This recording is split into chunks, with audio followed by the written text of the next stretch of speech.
In this eighth and final video of the Melody series, we will examine the idea of harmony. If melody is when we hear one note at a time, harmony is when we hear more than one note at a time. In other words, harmony is simply the notes that we hear that accompany the melody. If the melody is often the part of the song that we do remember, then harmony would be the part that we don't remember. The most common way for us to encounter harmony when seeing music is through the use of chords. Whether we play on the piano or the guitar or other instruments, chords are the most common example and way for us to encounter harmony. A chord is simply when we have two or more notes played together.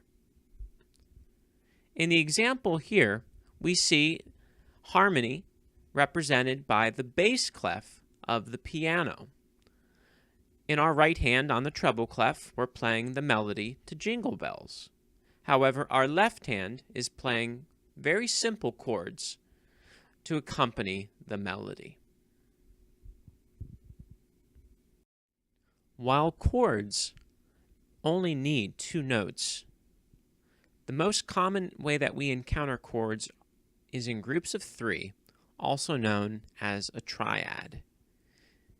In the picture, we can see that the chord looks an awful lot like a snowman, with the bottom section known as the root of the chord.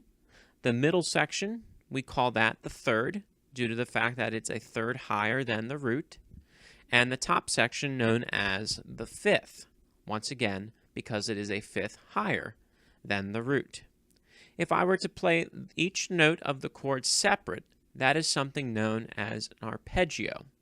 However, if I play the notes all together at once, each chord can be heard in a various type.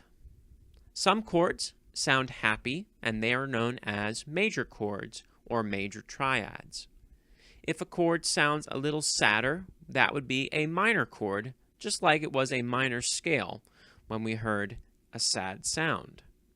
Even sadder and perhaps ugly would be a diminished chord, and just as unsettling is something known as an augmented chord.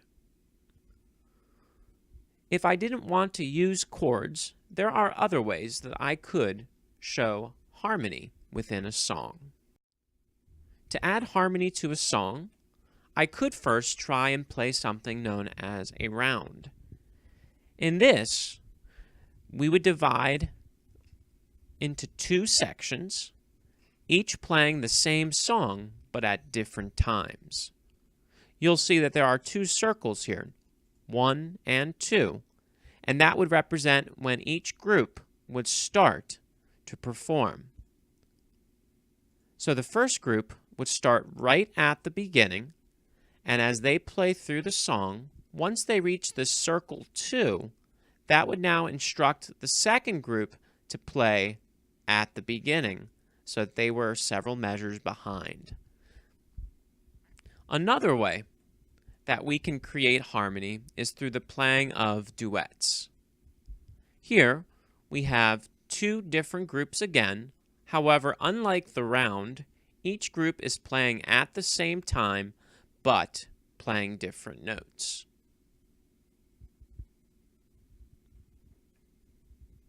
If I did want to have chords in a song, notice once again that the chords can be notated on the staff. If I wanted to go an even simpler, I could also just simply notate the chord by its root name. This is often found in what we call a music lead sheet.